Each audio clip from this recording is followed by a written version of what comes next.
Megan Thee Stallion decided to file another restraining order against Tory Lanez. Now, we all know Tory Lanez is currently spending 10 years in prison after he was found guilty for shooting at Megan Thee Stallion.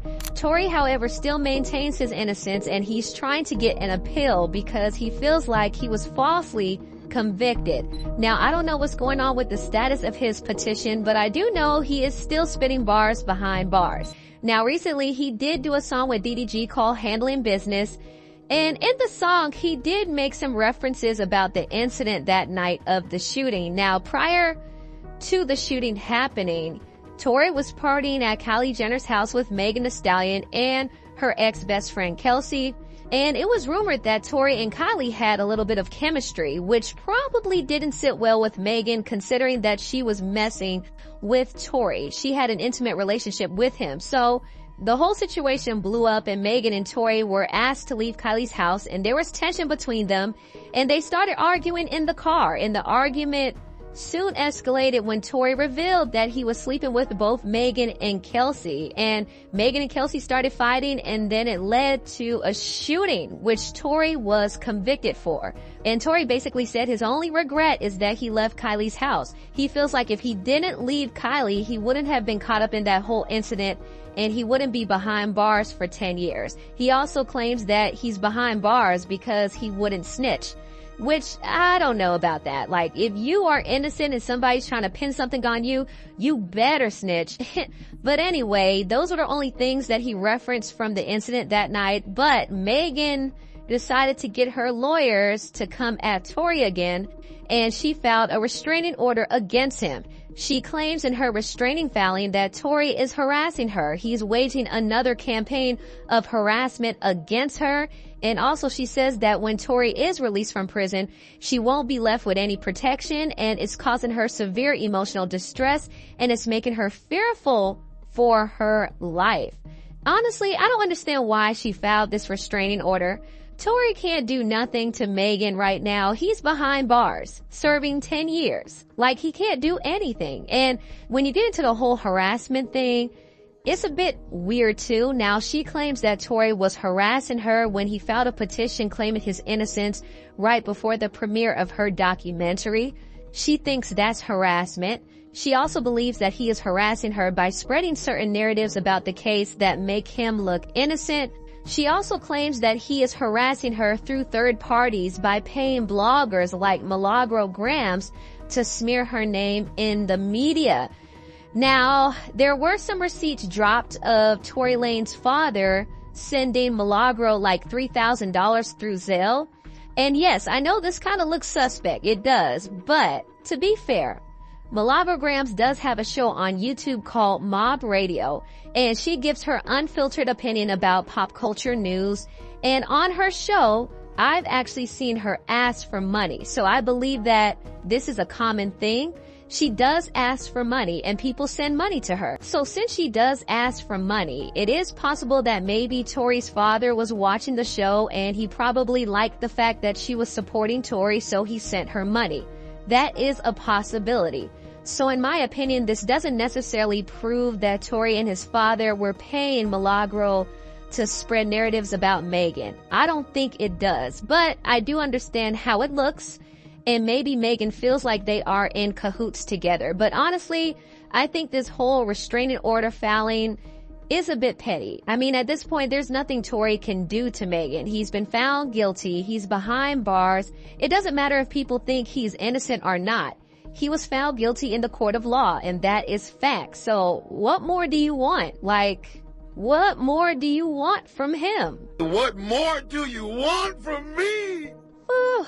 That clip never gets old. Now let's move on and talk about Jay-Z's lawyer Alex Spiro claiming that Jay-Z and Diddy are not friends. Now this is a hoot, y'all. Now, Jay-Z's lawyer has been working hard for his check this year. He did a whole conference proving Jay-Z's innocence and also showcasing his accusers' inconsistencies. Now, there was a woman who came out and accused Jay-Z and P. Diddy of violating her when she was 13 years old.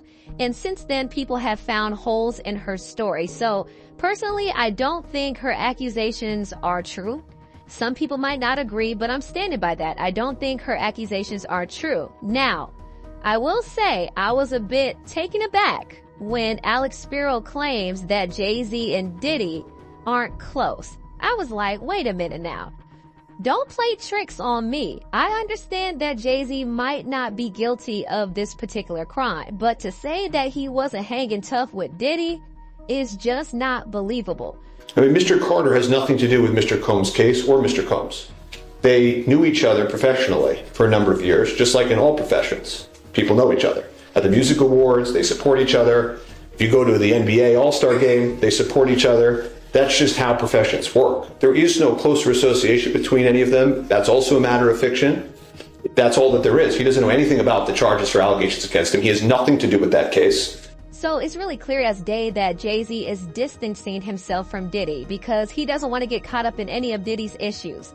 I get it, but at the same time, we're not going to play dumb here.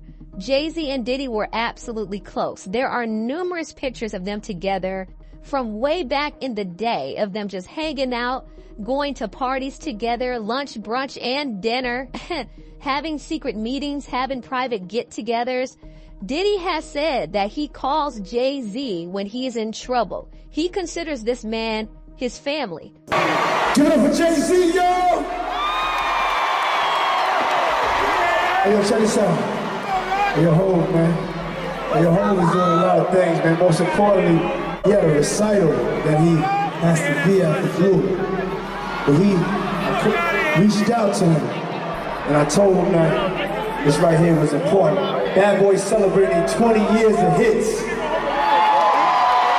And this is extended family. You've been there with me through my ups and downs. Yes, sir. Whenever I get in trouble, this is the one I call.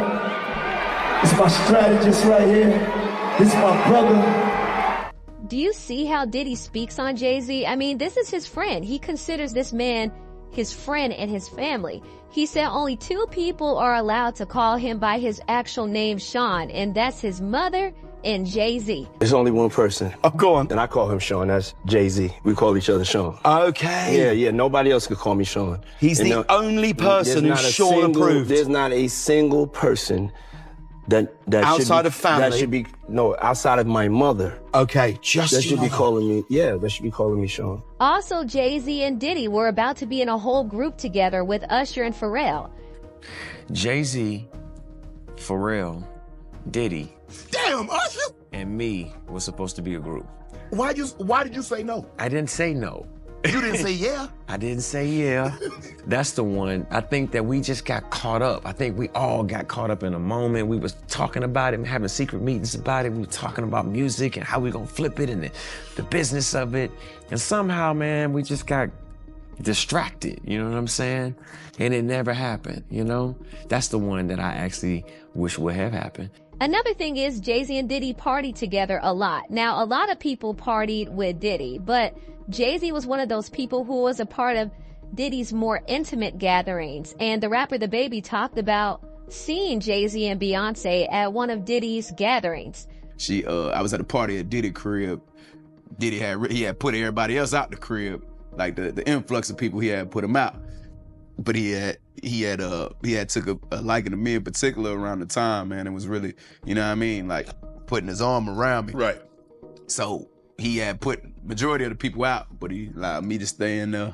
Mm-hmm. Me and, maybe about 15 others, Right. Jay-Z and Beyonce being, 2 of the other 15 people in the room. So that'll just put into perspective of the type of company I was in. Right. So you have people who witnessed Diddy and Jay-Z hanging out. You've seen pictures and footage of Diddy and Jay-Z together. So you can't just dismiss it as something professional. Like, these two were friends. They were buddies. And I don't know what man allows another man to smack him on the butt if they weren't close in some way. I don't really know what straight man is doing that, to be honest. But, Jay-Z and Diddy were just tight like that. They had a bromance. They were really, really cool. And I know it's going to sting Diddy a little bit to hear Jay-Z distance himself from him. I did find it very interesting when Diddy says he looks up to Jay to get help from him at times, and he's his strategist. So I think Diddy probably was hoping Jay would help him out of this situation here. But Jay-Z is like, nah, brother, I can't help you. I got too much going on. and you are not messing up what I got going on with your shenanigans. So basically, Jay-Z left Diddy hanging, and I know it has to hurt. And some people might say Diddy might turn on Jay and tell on him. I don't know what's going to happen, but I do know these guys were friends. It's undeniable. But anyway, tell what you all think about this video down below. Please like, comment, and subscribe, and share this video if you care. Thank you so much for watching, and I'll see you next time.